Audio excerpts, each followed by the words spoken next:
What's up, everybody? Welcome to Podcast Now. I'm Alex. In this video, I want to look at Dragon Age the Veilguard sales. Now, we have a pretty specific kind of criteria at what we're looking at. I'm sure as time goes on, and look, I've made a lot of these videos of sales for a lot of different games. They're kind of specific, right? So this one specifically is Europe, and I do believe it's physical and digital. I don't think it's just physical. So, I guess you could take it with a grain of salt, and it is just Europe, and it is just October, right? So it's very, very specific here, but I do think it's important, and it's something that I do find interesting, something I want to talk about, considering, since Dragon Age has come out, right, there's been a lot of different discussions on the game. If you go back to, like, one of the original discussions on the game, right, it's kind of the future of BioWare. It's, what is this game going to do, whether it's sending signals of what people like or don't like to BioWare, but also, like, I imagine they need the game to sell well. If this game is going to do pathetic numbers, they might be in some really big trouble. So let's just kind of go over the data. So this comes from Christopher Dring. I've covered his account and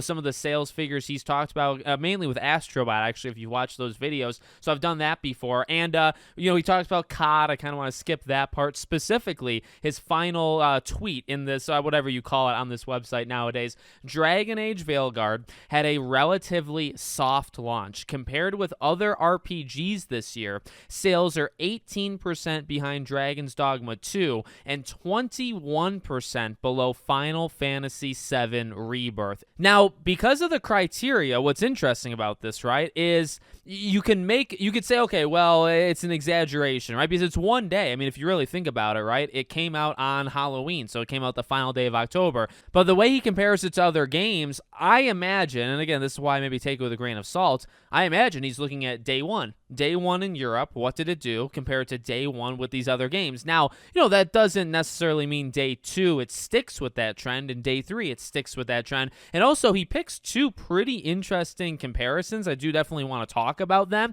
but he also doesn't bring up ones, I think, like Persona 3 Reload would have been an interesting one to bring up, or even like Infinite Wealth would have been another one, right? So he brings up, I mean, if you go I guess in order, Dragon's Dogma 2 seemingly did well, and it's only 18% behind it, but maybe it didn't do as well as I thought it did, because Final Fantasy VII Rebirth, that to me is the really, really interesting one, because yes, you have Square Enix saying that, that didn't meet expectations, right? Now, any game doesn't meet Square Enix's expectations, but also you do imagine that game probably didn't do all that well. I mean, I've been trying to figure out, and I don't know if we'll ever, know the number. I wonder how much Rebirth sold, and I want to assume it sold somewhere in the 1.5 to 4 million range, somewhere in that. 4 is probably actually too high, maybe 1.5, 2 million, 2.5, 3 million, somewhere in there. And look, this isn't a video on Final Fantasy or on Square Enix, but I do think it's important to kind of bring that up, because, they say that game was a disappointment. They say that game didn't sell well, right? But then you also have Dragon Age, and they seemingly, at least early on, were talking about it pretty positively, right? Now, you'll see a lot of the articles and videos talking about, the player numbers are down, obviously, on Steam and stuff. I mean, to be honest, I don't take that stuff too seriously, and it's not even I'm so pro Dragon Age or I'm so anti it. I'm actually kind of in the middle. I think some parts of this game are actually quite bad, and I think some parts, specifically maybe the last 3-4 hours, are quite good. But I don't want to give you guys the wrong impression. It's just interesting to me that the way they've talked about it has kind of generally been more positive, but they have been secretive. Square Enix was very secretive, I would say, even still to this day, on 7 Rebirth. We really don't know how it did, other than it didn't do what they wanted it to do. Just like 16, I guess. But 16, how well that sold, at least initially, and not much else as well, right? So I don't know, and again, this comes back to that original discussion for Dragon Age, where, if this game didn't do well, and yeah, again, it's just one set of data.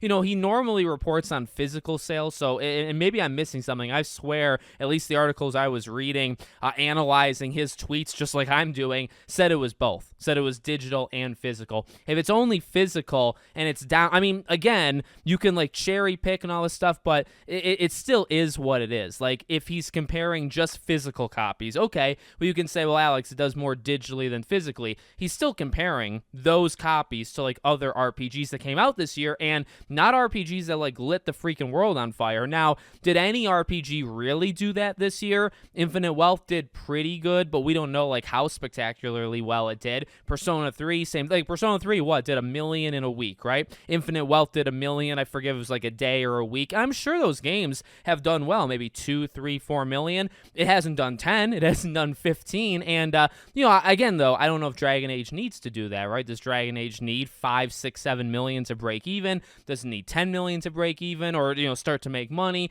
Does it need like 1 or 2? That's the thing to me. I don't think, and that's why I would look at it as, okay, that would be a disappointment to them. If this game only sells 1, 2, 3 million, they're probably looking for more than that. But, again, it's one day that he's tracking. I definitely want to see, even though November is a tough month, right? Like when we get the November data and we know, okay, how much time were people spending with games in November and what was the chart? Like where does Dragon Age fall in the chart? Is it number 5? Is it number 10? I think that generally these charts go up to 1 through 20. Where is it in that chart? What's tough about it is November. You got Black Friday. You have the holidays heating up. You might see old games pop in. You might see Hogwarts Legacy be a top 6 game all of a sudden. You're obviously going to see COD up there, right? Helldivers maybe jumps up a little bit more. PlayStation, it's generally down, right? But you're going to see, I think, some of these older games maybe popping off because they're on sale, because people are buying them, right? So but at the same time, okay, the other side of that,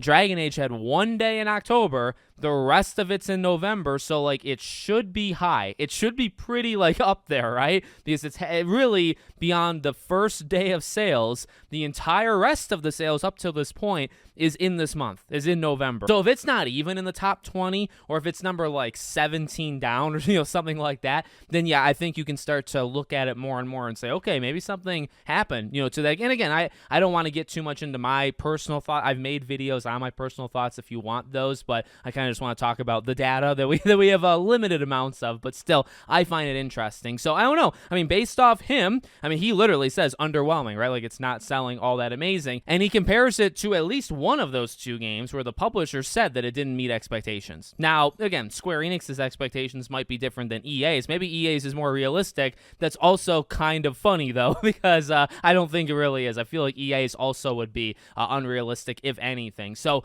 let me know what you guys think in the comments. Make sure, as always, you're subscribed to the channel, bell icon turned on. I hope to see you all on the next one.